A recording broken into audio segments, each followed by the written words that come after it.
Hey guys, Kevin, it's me, another movie for guys, continuing my 31 days of horror movie reviews. Of course, this is day 2. If you guys saw, I did review Hellraiser as my first 31 days of horror review 2 days ago because I didn't have a chance to do any reviews yesterday, so I just count that as day 1, and this is day 2. And the movie I'm going to be reviewing, I knew that I wanted to review some films that aren't necessarily horror films, but are good to watch at Halloween time. And this is one of the films that I think I really want to review for you guys for a while now. It's a movie that I've I've had it for quite a few years, and I haven't watched it in quite a few years, unfortunately. But it's a film that's kind of underrated, I think. I think more people should talk about this film, and they really don't. And it's kind of sad because they really should talk about it. But that movie is the 2006 stop motion animated musical romance. I'm not going to say classic because it's really not a classic, but that is Corpse Bride. Corpse Bride, yes, it did come in this 3-pack with Beetlejuice, and I don't know what this is. Some film that we don't talk about. But yeah, I don't know what's here, but Corpse Bride is here. If you want to know what's here, don't ask me what's here because I don't want to talk about it. It's a really bad movie. Notice that there's 2 films here. There's 2 films, okay? 2 films that I'm going to be reviewing, both of which I will be reviewing, okay? Remember that. This is a double feature pack. There's nothing here. Nothing. Okay. Corpse Bride, there was a movie that I really wanted to revisit, especially after The Nightmare Before Christmas. I told myself I definitely want to revisit this film, and overall, after rewatching Corpse Bride, what do I think of this movie? Corpse Bride is a great movie. It is a great movie overall. It is a very, very adult film. It's kind of an homage to classic horror, but also kind of is its own thing, which I really do love. Now, the plot to Corpse Bride is fairly simple. It's as simple as plots can get because the movie's only 77 minutes. I'm not kidding. The movie is really short, and I'll get into that. But basically, the plot of this movie is we focus on these 2 people, Victor and Victoria. I know, very generic names, but that's kind of the point. They basically are in an arranged marriage because at the time when you got married, you actually didn't know who you were marrying. You didn't even know the person's personality and things like that. And they're really not sure if they want to go through this. Victor is going insane about it. His parents obviously really want to make this happen because that's just how it was at the time. And basically, he goes out because he actually ends up ruining the wedding rehearsal and he feels really bad about himself. So he goes outside to practice the proposal. But unfortunately, he realizes that the tree that he proposed on is actually the finger of a murdered woman. And when he says "I do," he ends up marrying a corpse, and basically she takes him to the underworld where she kind of falls in love with him and basically kind of shows him what a better life would be like. While at the same time, Victoria obviously tries to find where he is, and the movie kind of is this, not really love triangle, but it's kind of just a choice between which world he really wants to be in, and that's basically the plot of this movie. And I think it's a very compelling plot. I definitely really do love the plot of this movie, and I think it's one of the strongest things right off the bat. Something I definitely will say about this movie is that while this is a family film, it's really not for kids. I'm going to say that right off the bat. I think kids will enjoy this movie, but I think it'll also traumatize them. There are points in this movie where I really feel kids will be scared of this film, definitely. And that's something that I love right off that I definitely like, that the risk that this film takes, which I'll get into. Let's get to the acting in this movie, because the acting in this film is phenomenal from really everyone. I think everyone really does a great job, and this actually started the Johnny Depp and Helena Bonham Carter films. This was back when it wasn't as common for them to be in a movie. But of course, Helena Bonham Carter is married to Tim Burton, so it's common that she's in most of his films. But Johnny Depp in this movie... They're not married anymore. Okay, thank you. Well, they were at the time, but Johnny Depp in this movie is great. I really love the character of Victor Van Dort. He does a very good job. He really gets into this character. Johnny Depp doesn't do a lot of animated films, and he should, because he does a really good job in them. He really gets into the characters, and you really see a lot of that Victorian time period in Victor, because obviously the movie does take place in Victorian times. and you see how he doesn't really get to have a choice here, and I really like his character because he's kind of used to not having a choice and being sort of like the one that kind of is just there, that is told what to do, and then when he gets to Emily's world, the corpse's world, everything pretty much changes from him. It's very interesting to see him go through this transformation. He does an excellent job in the movie, and he really nailed everything perfectly. However, I think the standout in this film by far is Helena Bonham Carter. She is perfect as Emily.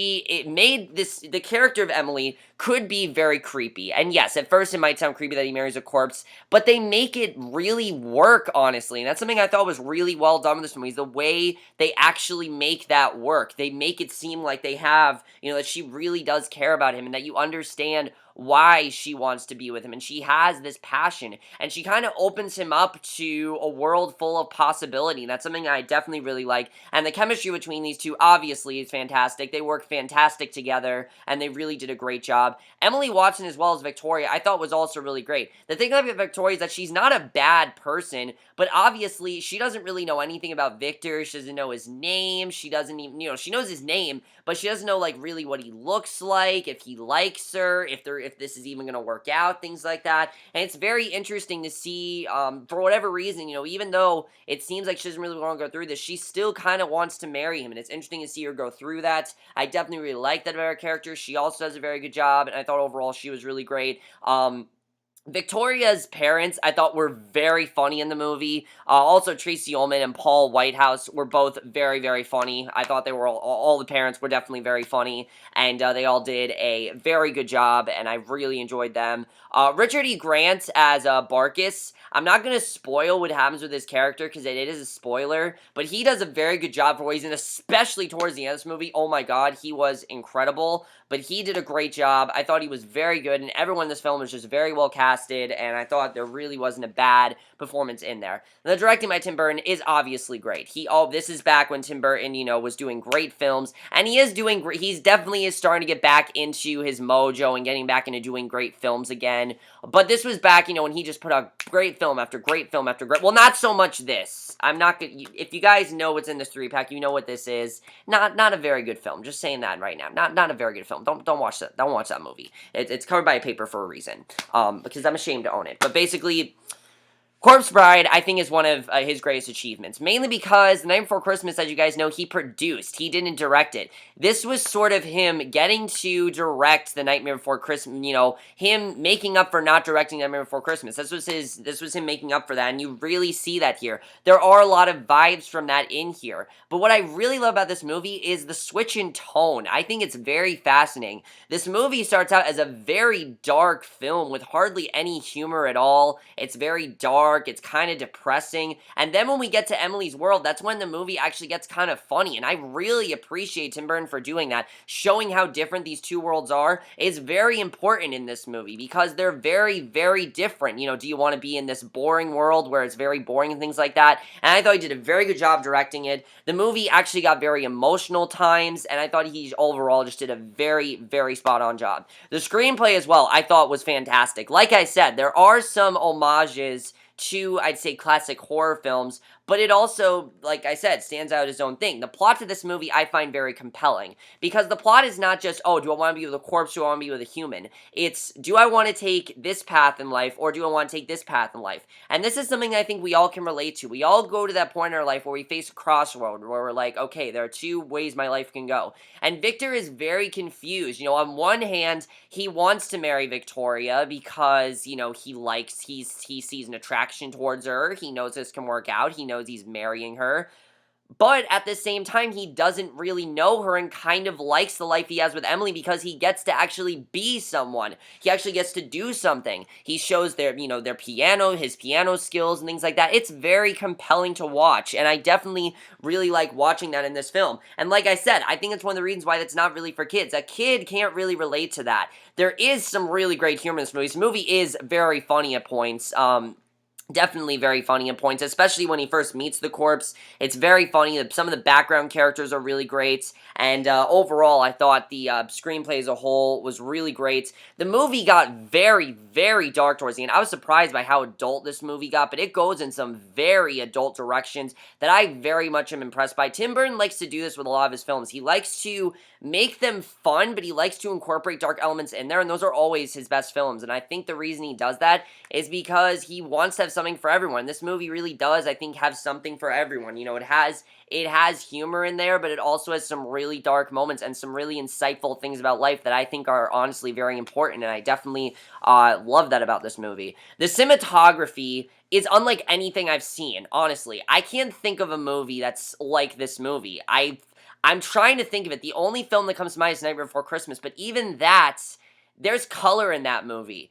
The two different worlds are distinctly different, and I really love the attention to detail in this movie. Like I said with the directing, one of the most important things is to differentiate between the two worlds, and boy did they ever. I mean, the two worlds are so different. When we first get into the world of, Victor and Victoria in the Victorian times, it's very bleak. It's very dark. There's no color whatsoever. Everyone wears the same black clothes. Everything's black. Everything's white. There's nothing really that different. When we get to Emily's world, that's when we get to see the real bright colors. And it's beautiful to look at. Every shot in this movie is beautiful. I've said it with a lot of movies, but this is another one of those movies where you can watch with the sound off like many of Tim Burton's movies. You could watch this movie to show off your TV. The animation looks spectacular, this movie. The stop motion is great. Some of it, I don't even know how they pulled off as well as they did. It looks phenomenal. It's an amazing movie to look at, and it is some of the most beautiful animation I've seen.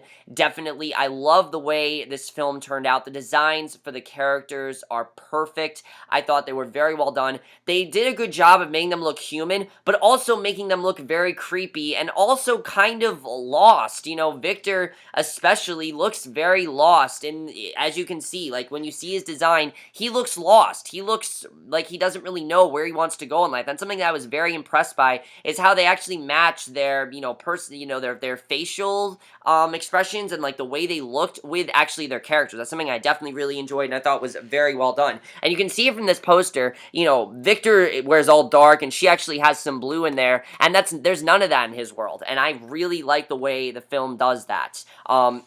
The movie's also a musical. There are about 5 songs in this movie, and they are fantastic. I love the songs in this movie. There's not a single dud. Not a single dud. The thing is about this movie, though, is that my only real complaint of this movie is that the songs eventually go away, and they're not consistent. There's 5 songs throughout this movie, but you kind of forget that this is a musical. It takes time for these songs to come out, and I understand you need to take breaks in between songs.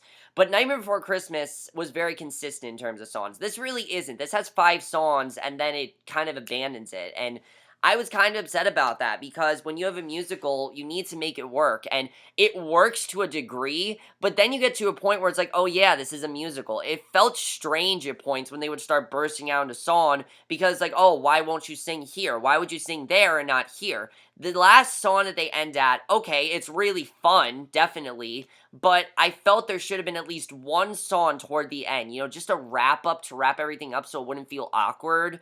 And that's really my only complaint with the film. The music, though, is fantastic. I really love the score of this film. Some of the songs are very catchy, According to Plan especially, and also Remains of the Dead. That song is awesome. That is by far the standout song of this movie, Remains of the Dead. I mean, just if you want a fun song, that represents everything that Emily's World is. It's fun. It's just something Victor's never seen before. It's not organized like his world is.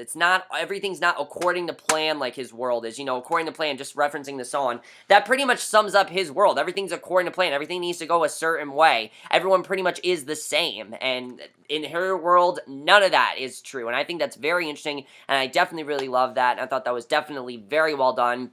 The editing to this movie is 77 minutes long. I'm not lying to you guys. It's 77 minutes, and you know what? It's perfect length. It honestly is. I think if the movie would have been any longer, it's... The only thing, like I said, is that I would have wanted at least one song in there just to make the movie at least 80 minutes. But A lot of films nowadays feel they need to go on long in order to have a certain runtime, and I like that this movie was like, I like how Tim Burton was like, you know what, let's just make it short, because you know what, it kind of is its own short story. Like, it feels like an extended short story times, which I personally really did enjoy. Yes, it's a movie, but at points it feels like something that was a short story and that was expanded, and I think that definitely is very interesting the way they did that. I definitely really love that, and I really thought the editing was very good. Also, the score in general, not just the soundtrack, not just the songs, but of course it's Danny Elfman. It's fantastic. Danny Elfman does most of Tim Burton's scores, and it's fantastic to listen to, and he, of course, does a great job with that, and I definitely really enjoyed that. The ending to this movie as well, I didn't see coming at all. I've seen this movie several times. I didn't remember the twist of this movie, thank God, and I was very happy about that. I'm not going to talk about it because I want you guys to experience for yourself, but it is a pretty ballsy twist that I very much admired, and I definitely really enjoyed, and I think made the movie even more interesting. So overall, guys, Corpse Bride is a great movie. It's good for families, but like I said, there are some moments that I think will scare some kids here and there. It's not the best. It's not really a movie to see for families. Beetlejuice isn't either. This piece of shit isn't either. Don't even ask me what this is. Very happy I rewatched this film. And in terms of Halloween, I definitely would recommend it. Is it, does it embrace all the horror? Yeah, it kind of does. And it's weird.